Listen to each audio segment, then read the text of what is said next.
Welcome to Briefing 4 of 6 of the CipherVibe Cybersecurity for Beginners course.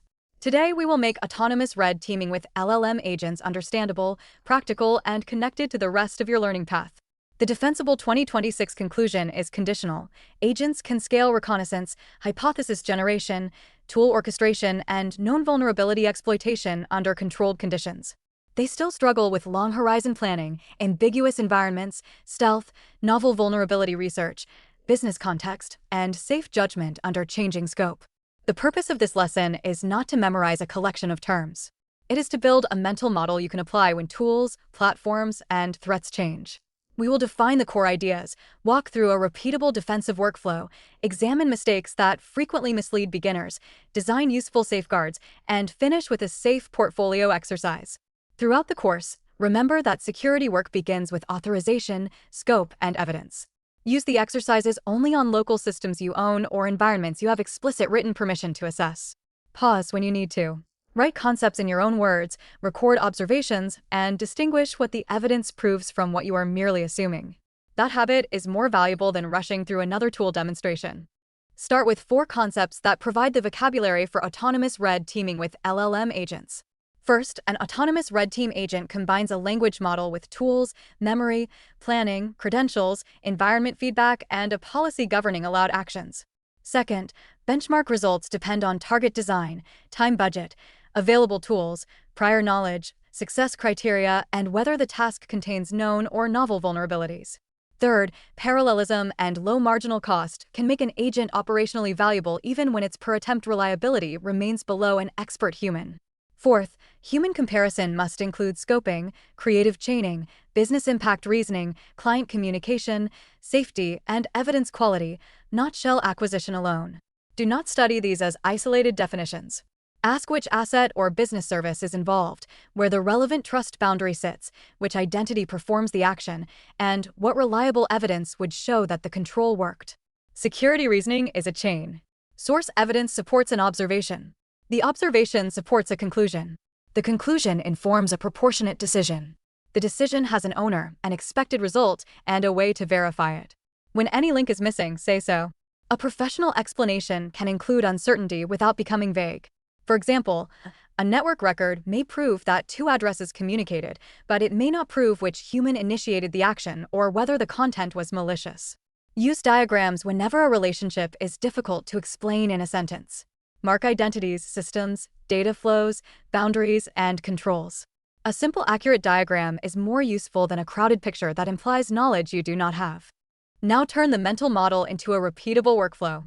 First, a human defines written authorization, assets, prohibited actions, credentials, data handling rules, stop conditions, and measurable objectives. Second, the agent inventories the target, generates hypotheses, chooses tools, executes bounded actions, observes results, and updates its plan. Third, a policy layer restricts commands, network destinations, concurrency, data access, privilege use, and high-impact actions requiring approval. Fourth, independent verification distinguishes a real security outcome from hallucinated success, tool output misreading, unstable exploitation, or duplicate findings.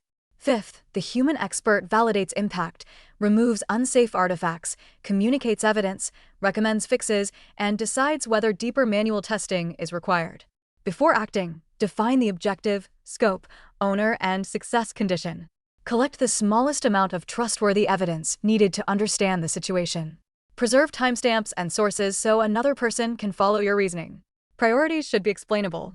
Consider exposure, identity and privilege, sensitive data, business importance, exploit conditions, existing safeguards, reversibility, and confidence. A dramatic label should never replace that analysis. The workflow does not end when a command succeeds, a ticket closes, or a dashboard turns green. Verify the new state with fresh evidence. Check for recurrence and for side effects introduced by the change.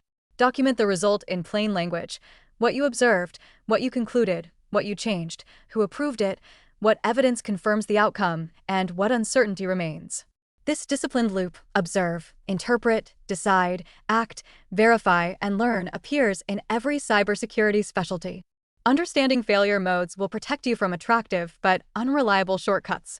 First, a benchmark win can be overgeneralized into a claim about all pentesting even when the test covers only known vulnerabilities in small networks. Second, prompt injection and hostile target content can manipulate the agent, exfiltrate context, or redirect tools beyond the intended workflow. Third, overprivileged tool access can turn a reasoning error into destructive commands, data exposure, service disruption, or uncontrolled persistence. Fourth, agents may repeat noisy scans, miss business logic, fabricate causal explanations, or optimize for the benchmark rather than meaningful risk. Fifth, cheap scale can create an evidence review bottleneck and encourage organizations to treat unverified findings as fact.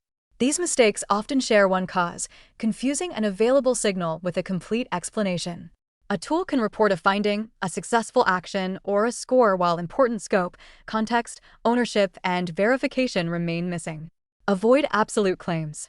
Words such as secure, compromised, fixed, and compliant require scope and evidence. Prefer precise statements such as, "This control blocked the tested path under these conditions," or "The available records show this identity used the service," but do not identify the human operator.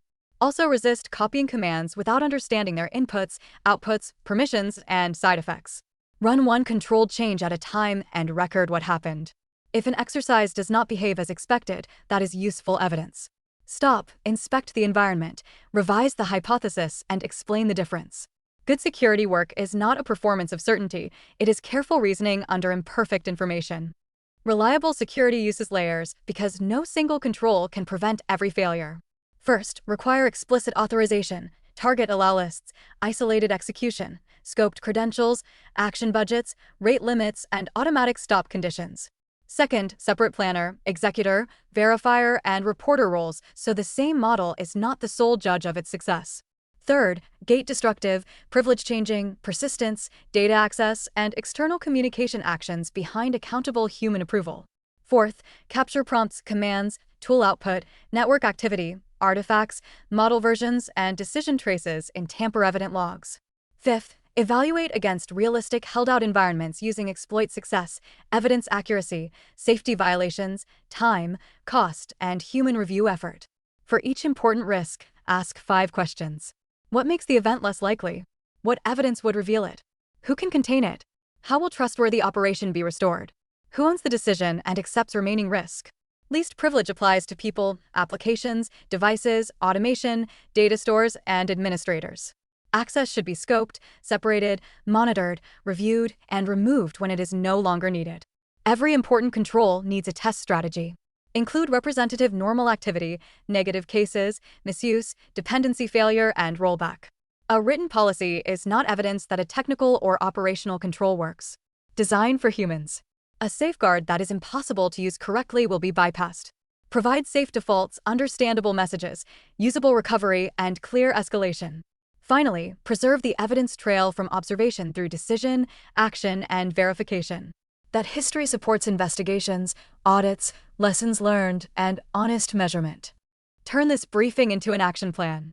First, start with authorized lab targets and read-only reconnaissance before granting exploit or write capabilities. Second, benchmark the agent against your own human workflow and include false claims, safety violations, and review time. Third, add layered approvals, target-side containment, secret isolation, and independent result verification. Fourth, use agents for breadth and repetition while reserving experts for novel chains, business logic, stealth, and final judgment. Fifth, reevaluate after every model, tool, prompt, and environment change because capability and failure modes move together. Make the work measurable. Useful indicators for this topic include verified findings per hour, false success rate, human review minutes per finding, safety policy violations, and coverage of authorized objectives. Define the owner, source, review frequency, and limitation for every measure. Do not treat a product purchase or a single patch as completion. Retest the end-to-end trust path, preserve evidence, and track exceptions until the risk is demonstrably reduced. The broader lesson is that modern security failures cross layers: identity, software, infrastructure, hardware, operations, and governance. Defenders need an architecture that remains trustworthy when one layer fails. For the primary source links and chapter markers, open the description. For more evidence-based cybersecurity research, visit CipherVibe.com/news and subscribe to CipherVibe. CipherVibe is operated by CloudSecTech LLC. Copyright 2026. All rights reserved. This briefing is general education. Never test a system without explicit written authorization.